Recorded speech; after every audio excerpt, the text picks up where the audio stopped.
लोकसभा निवडणुकीचं मतदान संपलेलं आहे आणि 2 दिवसानंतर निकालाची वेळ आहे। एक्झिट पोलचेही आकडे आलेले आहेत आणि याविषयी बोलण्यासाठी बुलढाण्याचे विद्यमान खासदार प्रतापराव जाधव आता आपल्यासोबत आहेत। भाऊ, काय म्हणाल? एक्झिट पोलचे आकडे समोर आलेले आहेत, पहिली प्रतिक्रिया काय आपली? हे बघा, एक्झिट पोलपेक्षाही या निवडणुकीच्या प्रचाराच्या दरम्यान आम्ही संपूर्ण जिल्ह्यामध्ये गावागावापर्यंत आम्ही पोहोचलो, फिरलो, लोकांना भेटलो आणि तेव्हापासूनच आमचा आत्मविश्वास होता की बुलढाण्यामध्ये यावेळेस चौथ्यांदा या ठिकाणी महायुतीचा उमेदवारालाच लोक त्या ठिकाणी पसंती देतील आणि महायुतीचा उमेदवार म्हणून मला आशीर्वाद देतील आणि जिंकून आणतील याचा मला पूर्ण आत्मविश्वास होता, आजही आहे।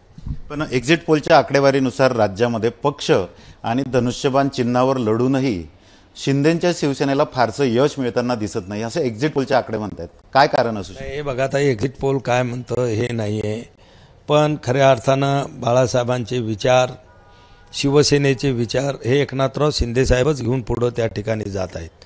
आपण पाहिला असेल की आता उद्धव ठाकरे असतील आणि संजय राऊत असतील, यांनी फक्त अल्लाहू अकबरचा नारा देणं बाकी ठेवलेलं आहे। एवढे सेक्युलर ते आज या त्या ठिकाणी झालेले आहेत। उद्या जर त्यांनी अल्लाहू अकबरचा नारा जर भाषणातून त्यांनी जर दिला तर कोणाला आश्चर्य वाटायला नको।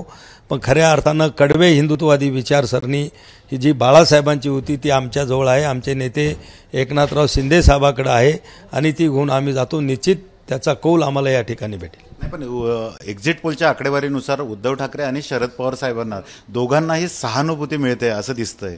हे ठीक आहे, एखाद्या वेळेस आता ते काय भेटते, एक्झिट पोलने काय अंदाज बांधले मला माहीत नाही, पण सहानुभूती ही काही फार काळ टिकत नसते आणि सहानुभूती ही सगळ्या ठिकाणी काही ती मतामध्ये परिवर्तित होत नसते।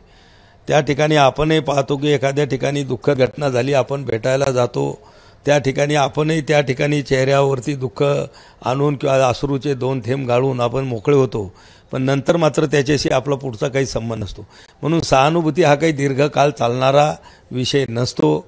या ठिकाणी हिंदुत्व, बाळासाहेबांचे विचार हे दीर्घकालापासून चालत आलेले आणि पुढच्या दीर्घकालात आम्ही त्यांना पुढे घेऊन जाऊ, एवढं मात्र नक्की। नाही, पण कुठं फोडाफोडीचं राजकारण जनतेने नाकारलंय असं एक्झिट पोलच्या आकडेवारीवरून दिसतंय, असं वाटतं तुम्हाला?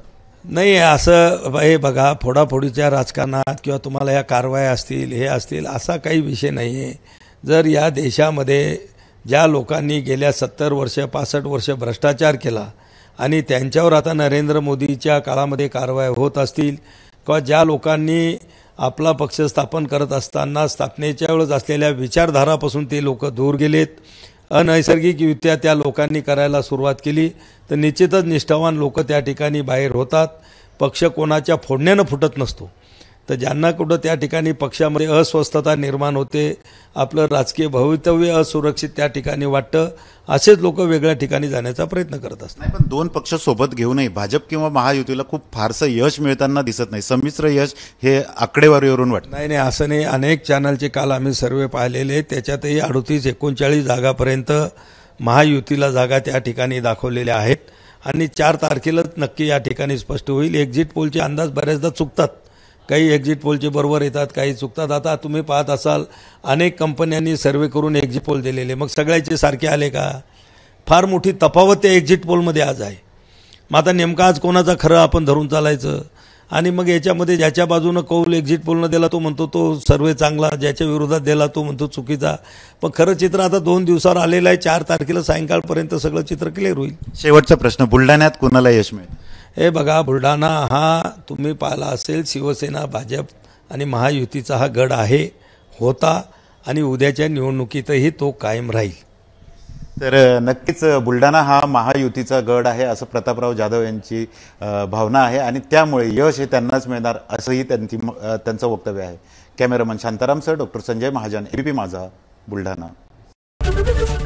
एबीपी माझा, उघडा डोळे बघा नीट।